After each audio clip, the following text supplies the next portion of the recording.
Welcome to Your Good News. I'm Rena Sargentopoulos. This is a show dedicated to nothing but things that will make you smile or at least help you find hope and faith in humanity. The world is a rough place, and sometimes we just need to hear some of the good things going on. Let's start by rewinding to catch up with someone many KARE 11 viewers may remember. Joan Steffen was part of our news team for nearly 2 decades in the 80s and 90s. That was before she leapt full-time into hosting a show called Decorating Sense on HGTV. Now that show, a hit in its time, is now taking millions of hits online from a new generation that took Joan by surprise. Here's Jana Shortle. News 11 with Joan Steffen. Joan Steffen was a force on our airwaves for nearly 2 decades, weaving journalistic integrity with human compassion, night after night. More deadly trouble in Northern Ireland. And that weaving took a toll. It's uncomfortable to talk about the negative things happening in the world all the time, especially if you're an empath, which I am. So I started dreaming about doing something different. Lucky for Joan, her dream aligned in the same time a plan by HGTV was hatched to do a decorating show. It was a show she could do her own way, meaning no real rules and no big spending. We just did what we liked, and we did it cheaply in my home. That was the thing. Hi, I'm Joan Steffen. Decorating Sense debuted in 1997. Joan thought it would last 3 months. Instead, it was a hit for 10 years with a pretty basic formula. Do whatever floats your creative boat with joy. In my mind, that's what it's celebrating, is kind of the kindergarten part of us. Like, yeah, you can do that. Who said you can't do that? No one said you can't do that back then. But now, I cannot stop watching this terrible decorating show from the 90s. that is Rob Anderson. These girls do heinous He's a New York-based comedian with millions of followers on TikTok and Instagram. What are they on? I need to know. There is no way these divas are sober. His pastime this summer has been eviscerating the sense Off to a rough start. of Decorating Sense. People would just say, like, did you hear? It's over there. People are talking about it. And I thought, well, maybe they like it. And then the first time I saw Rob Anderson, it was like, oh my gosh. I am speechless. Who would ever want to sit at this table? Joan, who is an empath, as you heard her say, to her core, and who has always held her place in media at an arm's length, decided it was time to use both arms and embrace all of this like a warm hug. People are going to think I'm crazy, but I actually texted them and said I wanted to thank you because it allowed my family to have such a good time putting the website together and coming up with designs and just doing something creative like Decorating Sense. The website is this, and it's awesome. JoanSteffen.com. It's filled with taking the jokes at her expense back and selling merchandise with her own retorts to raise money for World Central Kitchen. That's an organization of empaths created to help people in crisis. This is a reaction Joan may not have had the courage to have when she came into your living rooms as a KARE 11 anchor. Even though it didn't come from a kind act, I know that there's kindness that has resulted from it to me, because I was always... It was always a challenge for me to be at the mercy of people's opinions on TV. Really hugely challenging. Knowing that about Joan lets you know how this one might have landed on her had it come back then. But you know what? That was then, and this is Joan now. I've decided joy is much more fun than going to war, so I'm going to find the joy in it. Jana Shortle, KARE 11 News. The comedian Rob Anderson has a sold-out show at Parkway Theater in Minneapolis this November. He has invited Joan, put her on the VIP guest list. She tells Jana she's considering it. Well, now let's take a stroll through downtown Stillwater, which feels like a walk through history. Well over a century of stone preserved for you to take in and admire. But behind that, something new has been taking shape. Here's Raya Katene. On a night out, the arts are on full display at the Lumberjack Lodge in downtown Stillwater. Randy Hoyt doesn't only have a great view, just paint and see what happens. She's part of the show. I fell in love with live painting like a month ago. Crafting to a soundtrack may be new to Randy, but this isn't the first time her work is spotted around town. Art is bold and art speaks. This was a whole new way of sharing my art. This mural is one of many to appear in Stillwater alleyways over the past 3 years. But before paint strokes helped soften the view, it was pretty rough, so I look out my windows onto the alley. Sarah Jesperson, the Lumberjacks owner, saw a different scene. There was 42 garbage cans. They called it Trash Alley. But when COVID forced customers outdoors, Trash Alley transformed. It's a weird opportunity that I was forced into, like figure out a way to get seated outside. Sarah and the other owners organized the cleanup. Projects like this take a village. But what came next took an artistic eye. People were pretty eager to do something to help economically, help visually. Now more than a dozen murals span 2 blocks off of Main Street. Treasure replacing trash. My job really is to connect the project to artists. Heather Rutledge runs Art Reach St. Croix, Union Art Alley's fiscal sponsor. The people who have made this happen value the artists first. One of our big passions is to pay all the artists what they deserve. I did the pink like a couple of days ago. Carrie Katzenmeyer's one of the newest contributors. Some wild strawberries. And I have a little baby egret at the top. Her nature scenes don't usually adorn a door, but Stillwater's history means these artists have to get creative with their canvas. We won't paint or disturb original historic components. Kelly Nygaard with Discover Stillwater embraces the challenge. Forces you to think outside the box a little. It forces the artists to reinvent themselves. Incorporating the mechanicals and the wires and the tubes and pipes. Even as far as what products they're using, because they need to be outdoor durable now. It just leads to new roads and to a new audience. While the stone framing the murals is set, there's nothing concrete about the art itself. It will continue to evolve. The goal here is to have the art change every 3 years. I like the idea of things moving on. Although each piece is temporary and things changing. Everyone involved in Union Art Alley knows what's most important is a lasting impression on those passing by. All I can hope for is that it spreads love and light and peace to people. When you see art like this, you want to see more. And it's something that draws people in. A lot of the really sad and hard times when I first opened my doors turned into something far beyond what I thought it could, and it continues to grow. Well, here's a fun one. For the first time ever, Banana Ball made a stop in the Twin Cities. You've probably seen their videos on social media. The Savannah Bananas have made their version of baseball incredibly popular. Well, 2 similar teams play every Friday evening at CHS Field in St. Paul, and Ian Russell got an up-close look.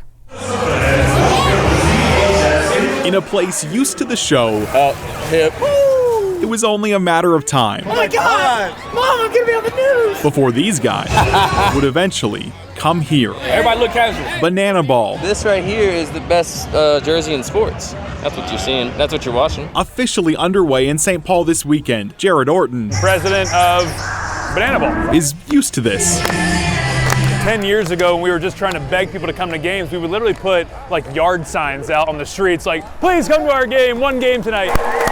But fans, I'm from Wichita, Kansas, like Drennan and his dad Darren, that's awesome, are getting their first look. This is a different type of energy than most baseball games. Yeah, it's awesome. A Minnesota twist on an already twisted version. They're all singing and dancing, and then they show up and they fall in love with it, whether it's Fenway Park or right here at CHS Field. And judging by the crowd, a no doubt home run. Make baseball fun, make baseball fun, and we hope to bring that to 16,000 people over the couple nights that we're here.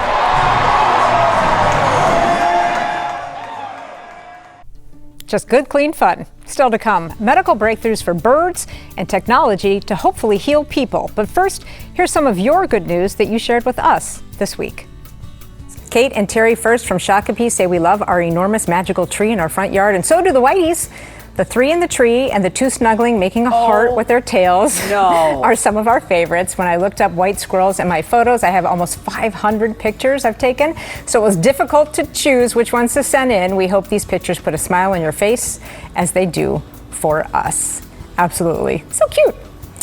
The Stu Cups of New Prague sent this beauty in. Dan caught and released this 44.5 long nosgar while fishing on a lake in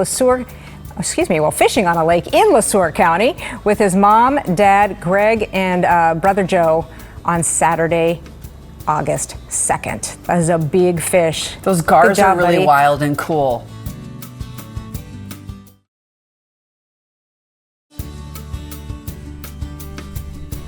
Welcome back. We have a unique story involving a majestic bird, an injured eagle able to fly again after a rare procedure. Sammy Solina has more on the process performed for the first time at a rehab clinic in Wisconsin. The aroma of breakfast. The hockey teams use smelling salts. We use Northerns. Fills Winged Freedom Raptor Hospital in Spooner, Wisconsin. Squirrels and rabbits, and heavy on Northerns. Of course, this spread isn't for volunteers. There we go. You're okay. But the eagles they care for. You are just not going to let me have this, are you? All right. Kim Ammon. I mop the floors. I do everything from that on up. But yeah, I'm the founder and veterinarian. Started the nonprofit 2 years ago. Okay, honey. So injured birds, including owls and hawks, Get you back together here. can fly back to freedom. There's a lot of training. There's a lot of smell. There's a lot of yuck, gooey fish. A lot of fish. But that isn't the hardest part of the job. I really considered euthanizing her. 10 months ago, an injured eagle was spotted in a campground in Hayward, Wisconsin. Found some blood and a wound on her leg. And it didn't look that bad to begin with, but as I started to work on it and all, I realized it was huge. Likely from a fight with another bird, she had quite a gash to heal. But there was another problem. I needed some way to either harvest a skin graft from her and put it over that as a patch, which was just going to be too big to try and get from anywhere. And so I got on the internet. It's a biologic dressing that is like replacing the patient's own skin. Dan Moradian is the chief technology advisor of Kerecis, an Icelandic company that uses fish skin to heal wounds.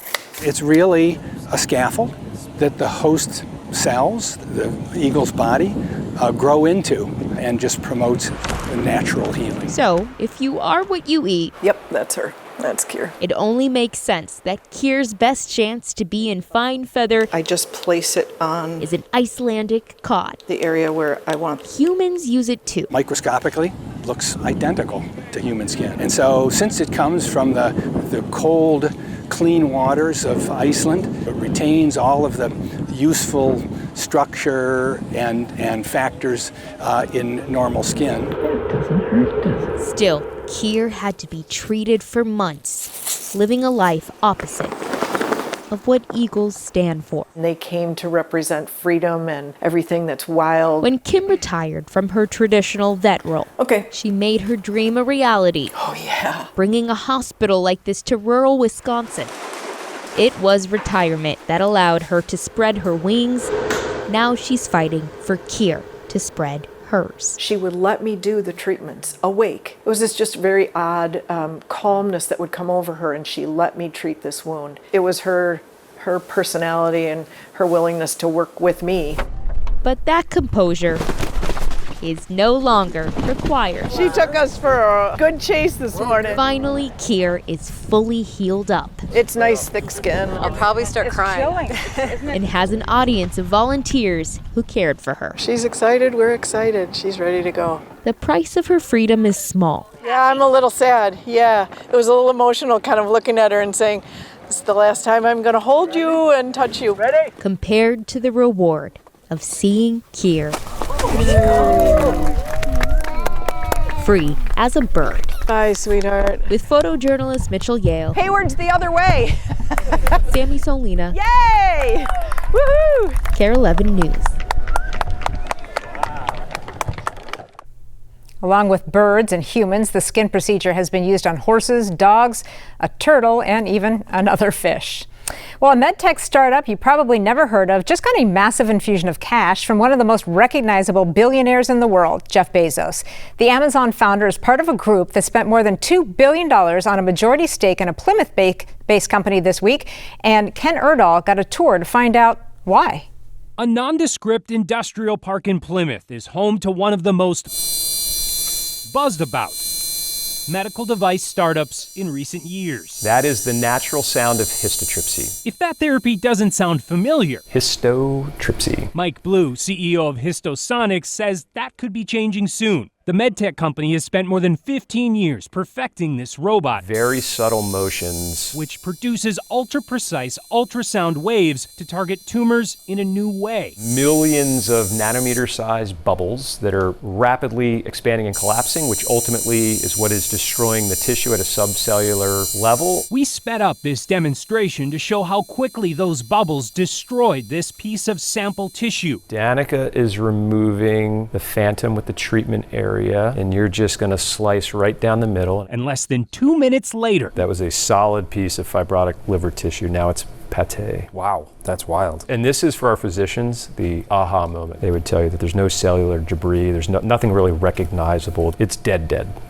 at a subcellular level. There's nothing like this that exists today. But it's not just physicians who've taken notice. So this is our proprietary membrane that we've created. In 2023, the FDA approved the machine for treatment of liver tumors. So this is how we set up over the patient. And the non-invasive, non-toxic approach quickly gained traction. Well over 2,000 procedures.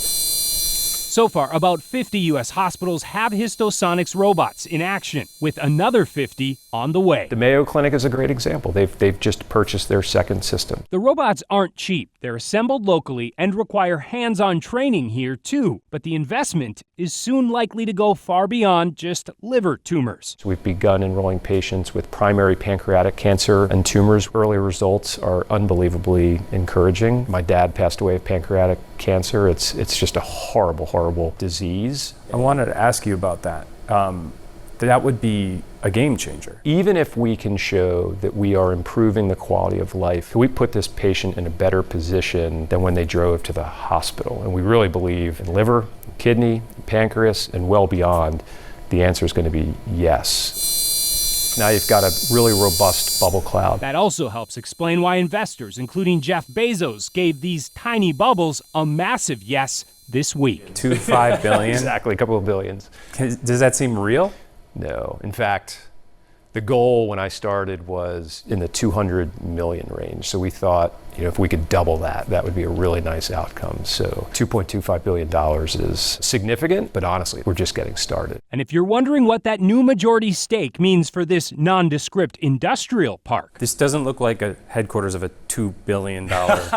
It will. Come back in a couple of years, it will. First goal is industrial park domination. But do you think the long-term future of this company is here in Minnesota? Oh, of course. Yeah, the headquarters will forever be Minnesota. Now, Minnesota cannot claim inspiration for the technology. It actually started at the other U of M, University of Michigan, back in 2001, but it has certainly come a long way. Still to come, 2 stories about the restaurant industry, both inspiring for different reasons. But first, here's more of your good news that you shared with us this week. Kristen Henry sent this in. It's her good news. She is celebrating this 1-year anniversary of her first children's book, Quieting Hazel's Heart. Right. Big news. Her second book, Hazel Halts the Humps, comes out tomorrow. Both books explore common issues in early childhood like separation anxiety, calming frustration, anger, and learning to take turn skills. Back to school, of course, the perfect time of year for these books. A big congratulations to you.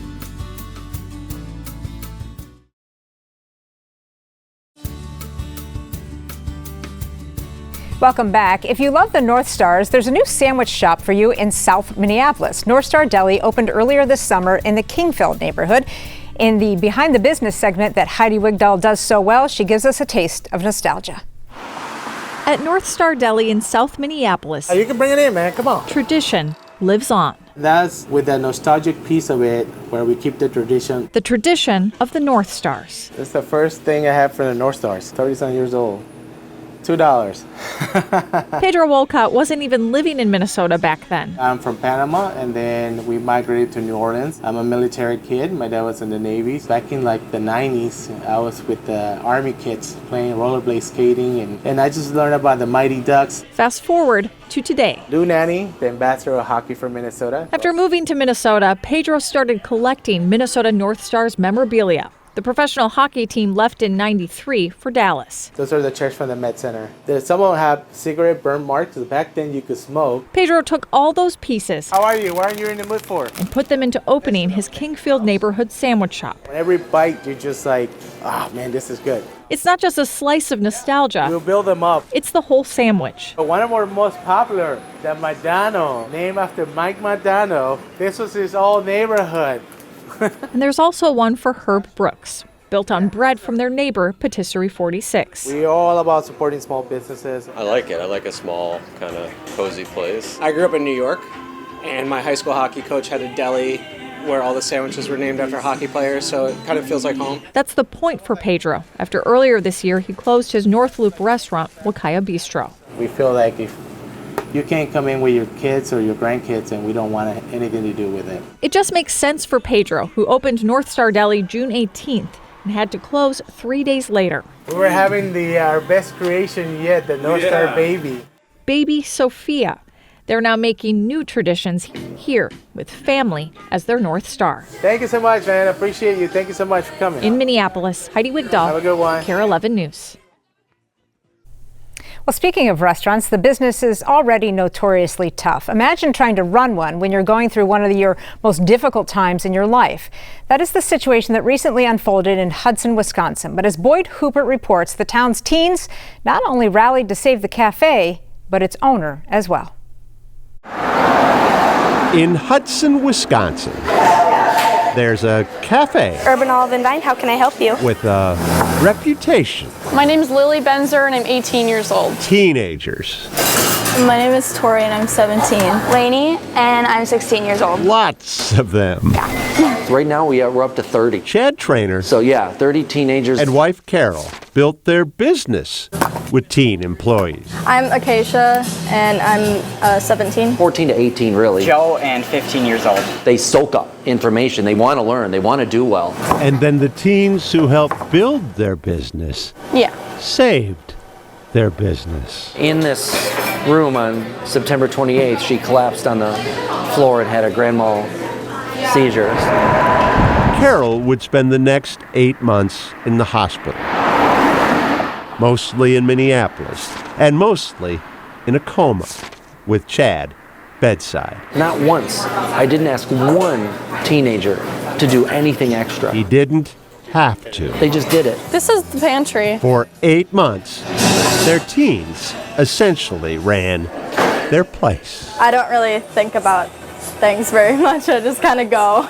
Acacia started arriving at 5:30 to open. She's a great leader. Joe and the other homeschoolers kept things going during the day. And that one doesn't get anything on the top. And everyone took on new roles. Now do a little drizzle. They trained each other, came up with the specials, and kept Carol's plants alive. Me and Tori, mainly, we would go shopping for Chad. I have pictures of like my huge carts of stuff, and like my car would be full of stuff. And then I like look in here and see if anything needs to get paid or anything. Jobs they lifted off the shoulders of Carol and Chad. It's a family here. Carol and Chad's family. Carol always offered help with like school homework and just like life in general. Carol and Chad sponsored their pageants and never missed their school sports and performances. It's almost unfair for it not to be reciprocated back to them. I mean, we didn't know at the time my wife was dying.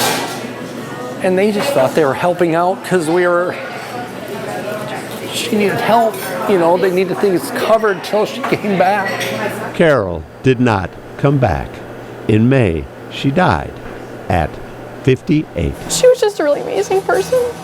Lily and all the other teenagers attended Carol's funeral.